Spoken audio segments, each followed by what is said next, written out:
entre les Burundais en exil et ceux restés au pays à travers des informations bien fouillées concernant tous les domaines de la vie du pays. Le magazine Humura Burundi est diffusé sur le web via le site de la RPA www.rpa.bi. Humura Burundi.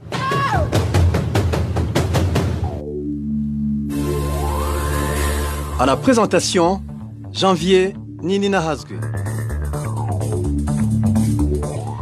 Bienvenue chers auditeurs au magazine Humura Burundi de ce dimanche 24 novembre 2019. À la cabine de son, Lucie Kabera, et passons immédiatement au titre du magazine. Certains habitants des quartiers de la capitale Bujumbura manifestent d'ores et déjà leur inquiétude par rapport à la présence massive des forces de l'ordre à l'intérieur de leur quartier. Les vendeurs des cartes de recharge dans la ville de Bujumbura s'insurgent contre la mesure du maire de la ville de les chasser et les arrêter. Dans la rubrique Ouarouka, nous vous parlerons de l'engrais chimique produit par l'usine FOMI. Dans quelques instants, le développement des titres. Encore une fois, bienvenue. 34e jour que les journalistes du journal Iwachu, Ejide Harerimana, Terence Mozenzi, Agnès, Ndirubusa, Christine et Kamikazi sont sous les verrous. Ils sont incarcérés depuis le 22 octobre.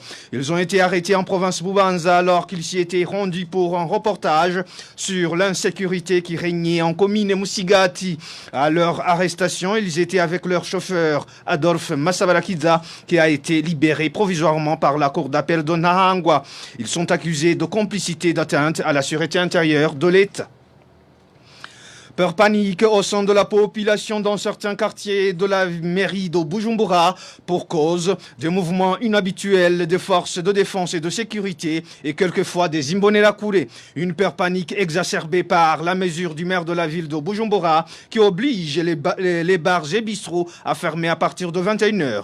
Le point avec Éloge Divin Remesh. La zone Musaga est l'une des zones de la mairie de Bujumbura dont la population éprouve une peur panique suite aux effectifs importants des forces de défense et de sécurité ou encore des jeunes Imbonerakure. Ils effectuent des patrouilles nocturnes jusqu'à l'intérieur des quartiers, entre autres Gikoto et Gasekewuye. Une situation déclenchée depuis l'attaque des groupes armés dans les provinces Bubanza et Cibitoke.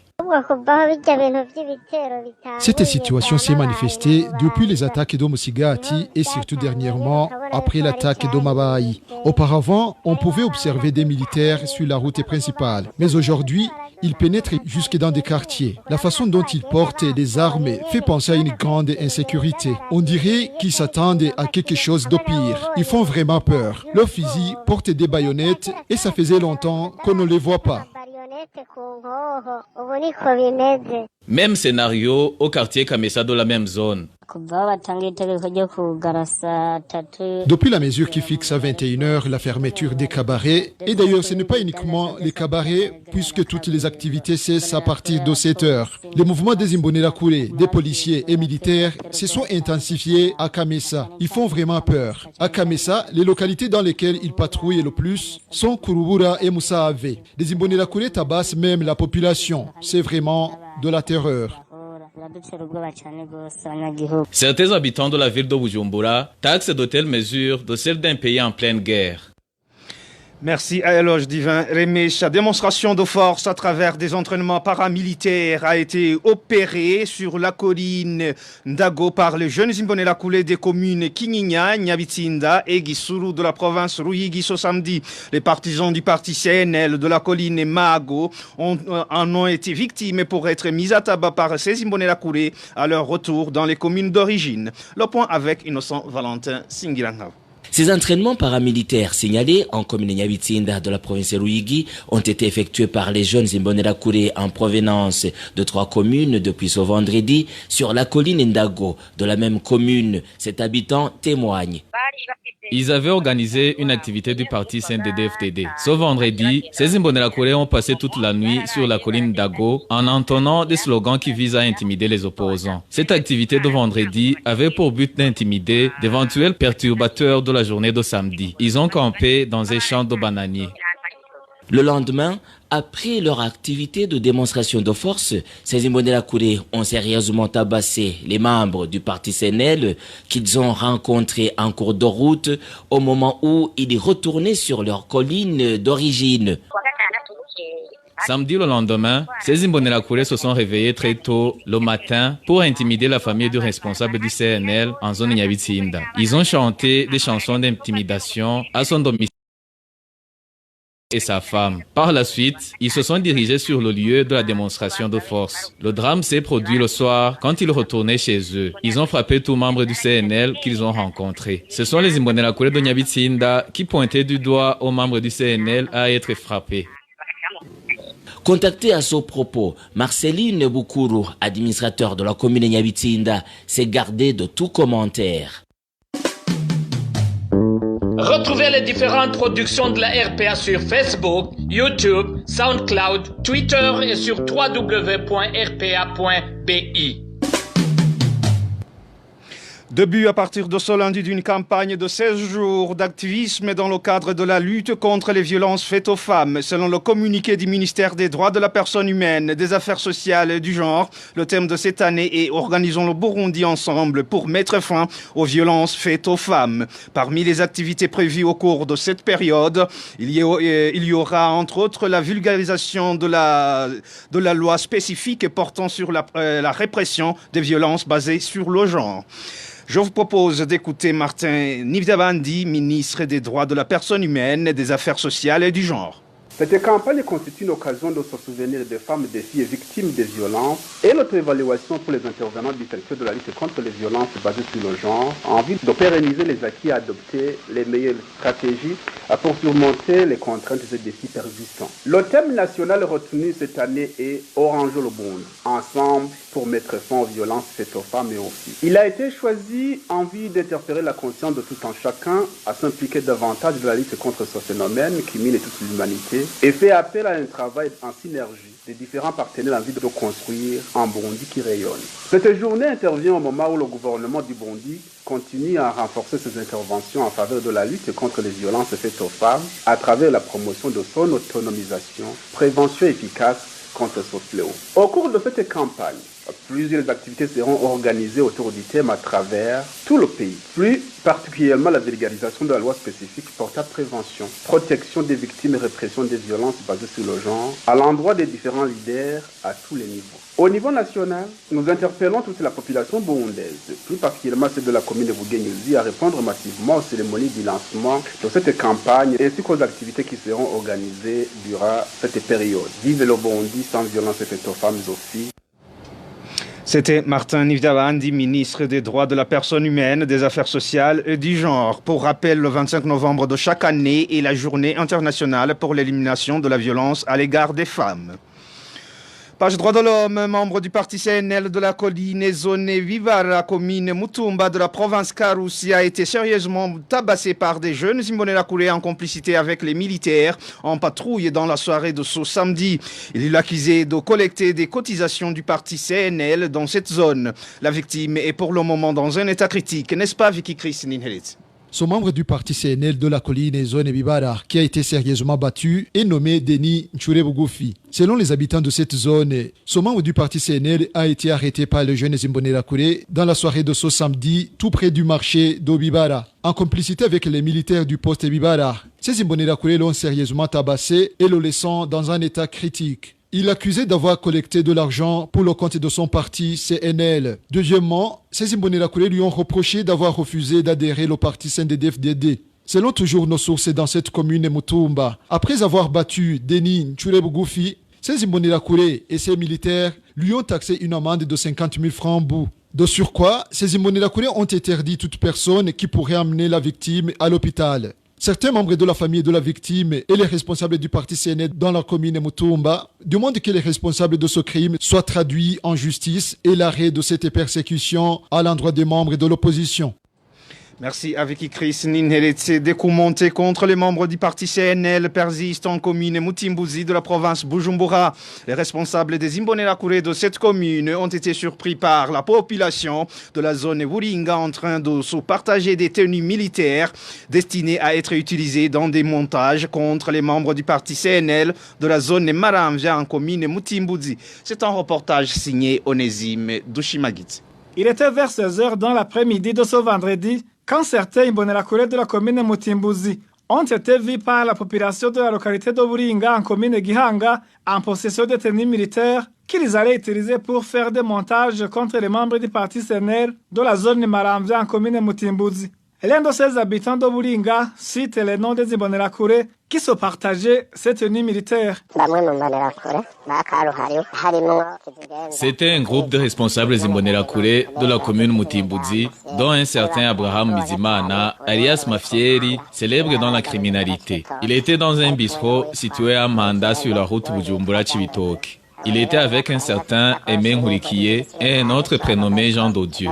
Ils avaient une sacoche remplie de tenues militaires qu'ils allaient mettre dans les parcelles des membres du parti CNL de la zone Maramvia de la commune Mutimbuzi, comme ils l'ont fait contre Matata Emmanuel de la zone Gatumba. Ce dernier a fini par se réfugier.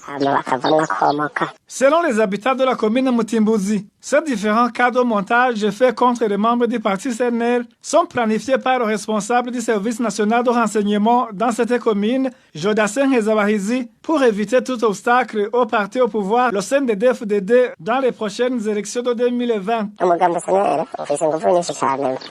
Le parti CNL se porte très bien en commune Mutimbuzi. Les membres du CNDD-FDD en sont au courant. Pour éviter une défaite cuisante dans les prochaines élections, les membres du parti au pouvoir, dont Jodasen Hezawahizi, le responsable du service national de renseignement dans cette commune, ne cessent de planifier des montages contre les membres du parti CNL. Ils font tout pour perturber les activités du parti CNL.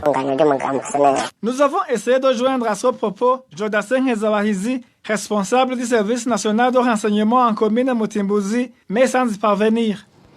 C'était un reportage de Onésime Dushimagidze. La Commission nationale indépendante des droits de l'homme, CNDH, devrait mener des enquêtes sur le policier qui a tué vendredi une personne ayant un problème mental sur le terrain appelé Tempête en zone Rohero, commune Mukaza, indique le délégué général du Force.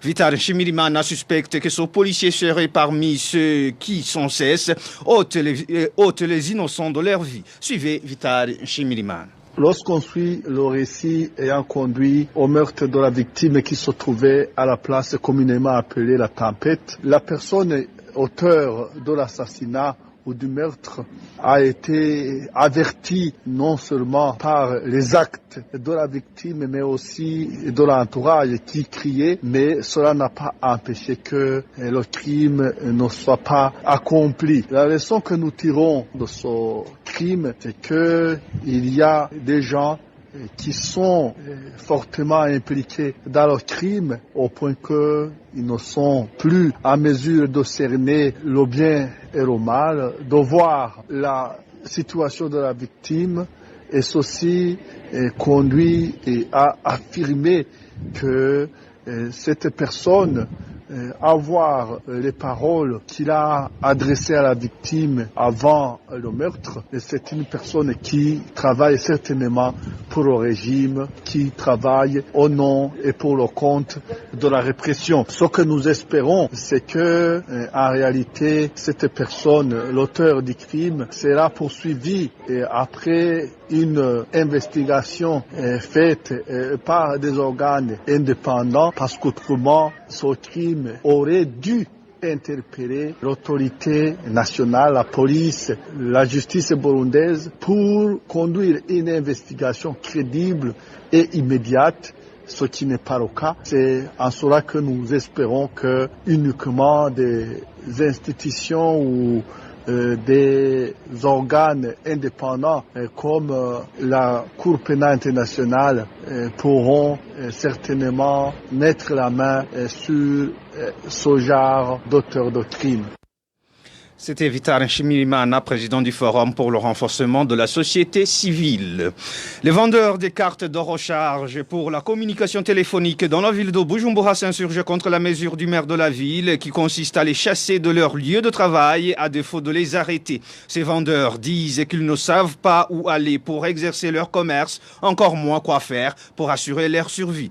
Trésor Nyongabo nous en dit plus. Depuis la sortie de cette mesure par le maire de la ville de Bujumbura, les vendeurs de cartes de recharge qui opèrent le long des routes de la ville ont été arrêtés par la police. Après les vendeurs des cartes de recharge, il s'en est suivi les vendeurs qui travaillent sous les parapluies, comme le témoigne cet habitant.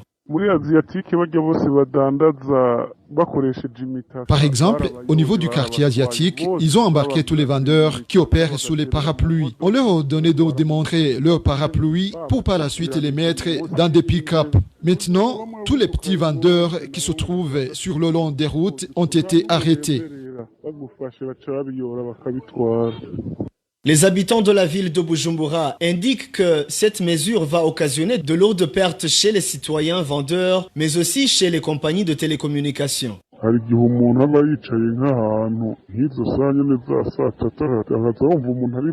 Souvent, il arrive qu'un ami qui habite à l'intérieur du pays te demande de lui envoyer de l'argent pendant 16 heures. Il était facile avec ces vendeurs de cartes de recharge. Ou encore, quand on a besoin d'unités, c'était vraiment facile. Les compagnies de télécommunications vont inévitablement enregistrer de lourdes pertes.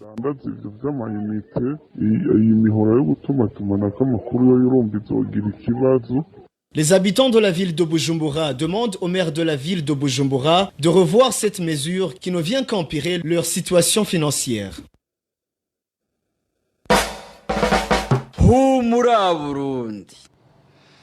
C'est le moment de suivre la rubrique Ubahuka à travers laquelle les cultivateurs de différentes provinces du pays vont parler des difficultés qu'ils éprouvent pour avoir de l'engrais chimique fabriqué par l'usine FOMI. La pénurie de cet engrais chimique sera à l'origine de la mauvaise récolte dans le pays. Les invités de cette rubrique vont émettre des propositions pour que ce problème de manque d'engrais chimique soit résolu. La rubrique Ubahuka vous est présentée par Nadège Ilakot.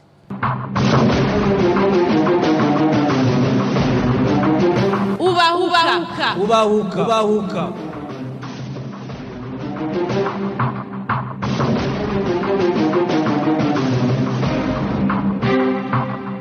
Depuis le début de la saison culturelle de cette année, qui débute avec le mois de septembre, les cultivateurs des différentes provinces du pays ont alerté qu'ils n'ont pas reçu l'engrais chimique fabriqué par l'usine locale FOMI. Même pour ceux qui ont pu en avoir, ils disent que c'était d'une quantité insuffisante.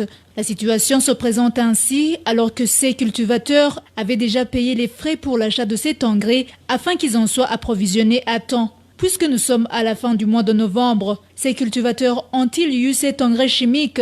Qu'est-ce qui est à l'origine de cette pénurie? Quelles en seront les conséquences? C'est sur ces questions que sera centrée la rubrique Ubahuka de ce dimanche. Au micro, Nadège Ilakodze, bienvenue. Cela fait presque 3 mois que l'engrais chimique fabriqué par l'usine FOMI n'est pas disponible. L'insuffisance de cet engrais a été confirmée le 22 octobre 2019 par le ministère de l'Environnement, de l'Agriculture et de l'Élevage. Le secrétaire permanent de ce ministère, Emmanuel Ndorimana, a fait savoir que la demande est de loin supérieure aux prévisions et que le peu d'engrais chimiques disponibles sera acheminé à l'intérieur du pays. Malgré toutes ces préparations, force est de constater que ces agriculteurs ont des inquiétudes par rapport aux engrais. Nous voulons les tranquilliser car le ministère de l'Environnement, de l'Agriculture et de l'Élevage suit de près sur ces questions en collaboration avec la direction de l'usine des engrais FOMI. La situation actuelle de terrain est la suivante. En date du 14 octobre 2019, les chiffres émanant de la poste JPL et la FENACOBU qui collectent les fonds des agriculteurs faisaient état que 23 700 tonnes étaient déjà commandées. Actuellement, nous sommes à 24 700 tonnes. En date du 14 octobre 2019, les agriculteurs avaient déjà reçu 19 580 tonnes. À la date d'aujourd'hui, une quantité supplémentaire de 7 000 tonnes est en train d'être acheminée dans les zones pour être distribuée aux agriculteurs. Le total actuel est de 26 580 tonnes. Au regard de ces chiffres, il n'y a rien à s'inquiéter. Mais ce qui est étonnant est que même actuellement, on assiste à une file de gens qui veulent être servis et cela nous amène de penser que ces engrais ne seront pas utilisés au cours de cette saison. En plus, si on regarde les besoins actuels en engrais, ils dépassent les prévisions que le ministère avait faites. Cela montre l'engouement des agriculteurs à utiliser des engrais fabriqués localement. Surtout, le ministère veut annoncer ceci. Les engrais doivent continuer à être disponibilisés auprès des agriculteurs en commençant par ceux qui ont déjà payé d'avance. Le ministère s'engage à suivre les offres que les engrais reçus soient utilisés directement dans les champs et en profit pour interpeller l'administration. Les forces de l'ordre de nos ménager aucun effort pour assurer le suivi de l'utilisation de ces engrais et d'être vigilants pour que ces engrais ne soient pas vendus au marché national et à l'extérieur du pays. Les agriculteurs provenant de différentes localités du pays qui se sont entretenus avec la RPA et qui ont requis l'anonymat en raison de leur sécurité indiquent que jusqu'à présent, il est très difficile d'avoir cet engrais chimique. Ce cultivateur de la province de Gitega révèle qu'ils attendent toujours la disponibilité de l'engrais chimique fabriqué par FOMI alors qu'ils avaient déjà payé le prix depuis le mois de septembre et qu'en plus de cela, ils n'ont pas été communiqués les raisons de cette pénurie. ibijyanye n'umwavu witwa fumi mushasha bariko batuzanira ngaha mu gihugu cacu mu ntara zose twagumye turindira tubwira ko umwavu bwiruze. Concernant le nouvel engrais chimique de type FOMI, nouvellement introduit dans toutes les provinces du pays, nous avons suffisamment attendu l'introduction de cet engrais chimique, mais cet engrais ne nous est pas parvenu à temps. Surtout que chaque cultivateur surveille toujours la saison pluvieuse. Ici, chez nous, dans la province de Gitega, l'engrais chimique nous est parvenu tardivement. Depuis le mois de septembre, les premiers cultivateurs commençaient à s'aimer le maïs et l'engrais chimique nous est parvenu à la fin de la première quinzaine du mois de septembre. Mais ce qu'il faut signaler, c'est que cet engrais était distribué en partie. Les distributeurs venaient par exemple au chef-lieu de la commune avec un seul camion et c'était insuffisant par rapport aux cultivateurs qui étaient dans le besoin. Je vous le dis sincèrement, dans certaines communes, d'ailleurs je dirais dans toutes les communes, les cultivateurs attendent toujours l'engrais chimique. Nous nous demandons si un cultivateur de maïs peut espérer récolter quelque chose. Concernant l'importance de cet engrais chimique, en principe nous savions que cet engrais aide le cultivateur à bien récolter sans qu'il ait fourni beaucoup d'efforts vu que nos terres ne sont plus fertile comme avant. Une infertilité qui d'ailleurs oblige les cultivateurs à utiliser ces engrais chimiques. Ce qui est sidérant, c'est que nous avions payé l'argent à l'avance. Et jusqu'à l'heure actuelle, on ne nous a pas encore dit la cause de cette pénurie d'engrais chimiques. Le ministre a déclaré à la radio que l'engrais chimique était annexé. Il a bien affirmé que sur la quantité qui avait été prévue, qu'elle serait utilisée au pays, il y avait un excédent de 70 000 tonnes. Néanmoins, dans toutes les provinces, il n'y en a pas. ko bari bateguye uzokora ngaha mu gihugu barengeje ku itoni 70,000 ariko rero amatwa dusumira haba mu ntara y'iwacu aba mu zindi ntara hose bararira bavuga yuko umwavu bakiwurindiriye bawubuze. Le fait que le gouvernement burundais ne laisse pas d'autres investisseurs importer les engrais chimiques fabriqués dans d'autres pays serait à l'origine de l'insuffisance de l'engrais chimique produit localement par FOMI, constat d'un cultivateur de la province Mwaro qui souligne que si rien n'est fait, la famine va frapper le Burundi. Kubwacu twibaza yuko ikenagirwe ifumbire ryo bariko ukuntu leta itareka ngo abantu bose bashoboye binjiye mu rudandazo rwayo abagwizatunga bose babishoboye kuko ntibikena ni ukuri biratangaje haheze igihe kininiya tutayironse. Pour nous, la pénurie de ces engrais chimiques est liée aux mesures prises par le gouvernement de limiter la participation des entrepreneurs compétents à la vente de ces engrais. Il n'y aurait pas cette pénurie. Ça fait beaucoup de temps que cette pénurie se manifeste. On les aurait utilisés avec le début de cette année culturelle. Ces engrais chimiques contribuent à l'augmentation de la quantité de notre récolte, car si on ne les utilise pas, la rentabilité est très minime. Ces engrais font que la récolte des tubercules qui font la base de notre agriculture soit meilleure. Si ces engrais chimiques ne sont pas disponibles, la famine va nous envahir. Que ce soit nous, les agriculteurs, mais aussi les autres, car ils ont besoin de nos produits agricoles. L'État ne pourra pas prélever les taxes sur ces produits agricoles, car si on n'a pas de quoi manger, on n'aura pas non plus à vendre. Ce que nous demandons aux autorités habilitées, c'est de laisser les entrepreneurs compétents importer ces engrais chimiques de l'extérieur du pays. Sinon, la famine va nous envahir, car les engrais locaux ne sont ni suffisants ni efficaces.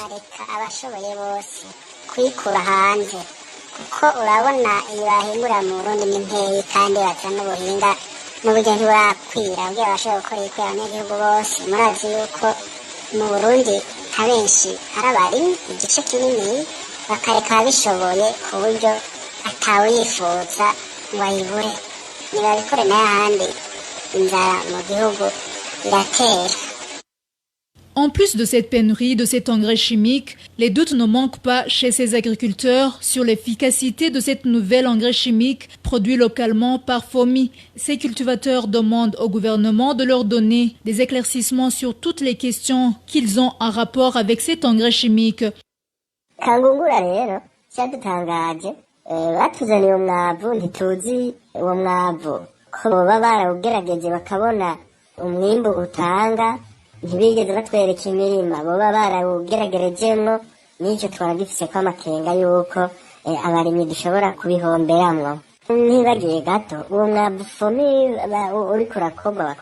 Nous ne sommes pas au courant s'ils ont au moins testé cet engrais qui nous ont fait parvenir pour se rendre compte de son efficacité. Ils ne nous ont pas montré des champs dans lesquels ils ont testé cet engrais. Et tout cela accentue nos inquiétudes basées sur le fait que nous les cultivateurs, nous risquons d'enregistrer des pertes. Autre chose qu'il faut signaler, c'est que sur cet engrais produit ici au Burundi par l'entreprise FOMI, on ne trouve pas d'endroit où c'est mentionné la date de sa création ainsi que la date de son expiration. Tout cela ne fait qu'entretenir des craintes concernant cet engrais. À la fin du mois d'octobre, ils ont commencé à nous distribuer l'engrais chimique appelé DAP et produit en Tanzanie, alors qu'on nous avait dit que l'engrais chimique est produit au Burundi et qu'il ne sera plus question de l'importer. Il faut savoir que même ce DAP est insuffisant car il est distribué en petite quantité dans chaque commune. Par conséquent, personne ne reçoit l'engrais chimique qui équivaut à l'argent qu'elle a donné. On se demande où est parti les 70 000 tonnes d'excédent d'engrais qu'on nous avait dit. Nous demandons au gouvernement en général et au ministère de l'Agriculture et de l'Élevage en particulier de demander à l'entreprise FOMI la cause de cette pénurie d'engrais chimiques, surtout qu'ils sont en train de travailler avec l'argent que nous leur avons donné bien avant.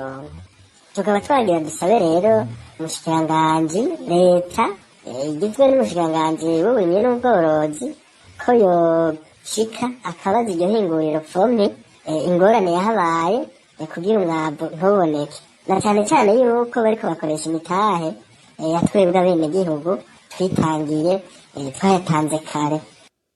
Faustin Dikumana, consultant indépendant en économie et en développement, explique que le gouvernement devrait d'abord effectuer des études sur la quantité de cet engrais nécessaire dans tout le pays, ainsi que l'efficacité de cet engrais chimique produit localement en comparaison avec d'autres types d'engrais produits dans d'autres pays. Pour lui, les conséquences seront énormes pour le pays suite à la pénurie de l'engrais chimique. Normalement, l'engrais chimique est l'un des intrants agricoles très nécessaires pour l'augmentation de la production. Déjà, au niveau de l'usage de l'engrais chimique, au Burundi, on était déjà en deçà de la moyenne. Déjà, au niveau mondial, à voir, au niveau de l'usage de l'engrais dans les pays développés, c'est 114 kg par hectare. Mais au Burundi, on est encore à moins de 20 kg par hectare. C'était déjà en deçà de la moyenne. Et sans oublier que au niveau de l'élevage, de détention du gros bétail au Burundi reste encore faible, d'où aussi l'insuffisance du fumier organique. Donc la nécessité de l'engrais est vraiment très fondamentale pour augmenter la production, tenant compte que les experts disent que le taux d'acidité du sol au Burundi est déjà très élevé. Donc on dit qu'il y a une entreprise qui a recommencé à produire l'engrais chimique sur place. Ce n'est pas mauvais en soi, mais il faut le faire par étapes. Il faut d'abord évaluer la capacité de cet engrais, la composition au niveau chimique, les capacités au niveau qualité, et voir d'abord au niveau quantité, évaluer la capacité de la production de l'entreprise par rapport aux besoins total du pays, voir comment le faire étape par étape, d'abord en comparant les endroits où on utilise l'engrais importé, où on utilise l'engrais produit au niveau local pour voir que la production est la même, pour voir si elle est adaptée à toutes les régions selon les spécificités agricoles, les spécificités des sols. Et j'imagine qu'il faut y mettre beaucoup d'analyses et d'études pour que la disponibilité soit effective. Sinon, l'absence de l'engrais chimique chimique pour plusieurs ménages au Burundi cause un tort énorme de la production. Surtout qu'aujourd'hui la pluie semble avoir été trop abondante au niveau des récoltes et c'est aux situations où l'agriculture burundaise manque de transformation ou de conservation modernisée. Si la production est meilleure cette année et est difficile à la conserver, ça veut dire que maintenant si la production devient faible avec ce niveau de croissance démographique, c'est la misère qui a envahi les familles alors que déjà la situation était encore très précaire. Nous imaginons que des mesures doivent être faites pour que cette disponibilité de l'engrais soit effective, sinon au niveau de la pauvreté, au niveau même de la croissance, ça aura un effet très négatif. C'est sur ces recommandations de Faustin Ndikumana que nous clôturons la rubrique Ubahuka de ce dimanche qui était centrée sur les difficultés qu'ont les cultivateurs à être approvisionnés en engrais chimiques en cette saison culturelle A. Merci aux invités, merci à vous tous qui nous avez suivis. Au micro, vous étiez avec Nadège Ilakodze. À la prochaine.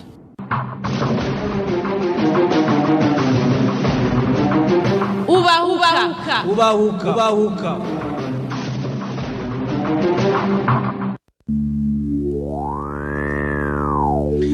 Merci à Nadège Ilakodze pour cette rubrique Ubahuka et c'est par ici, amis chers auditeurs et auditrices, que nous mettons fin à ce magazine Humura Burundi de ce dimanche 24 novembre 2019. Merci pour votre aimable écoute. Merci à toute l'équipe de la rédaction pour la collecte et le traitement de toutes ces infos.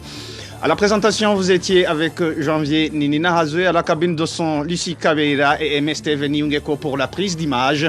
Excellente soirée dominicale chez vous.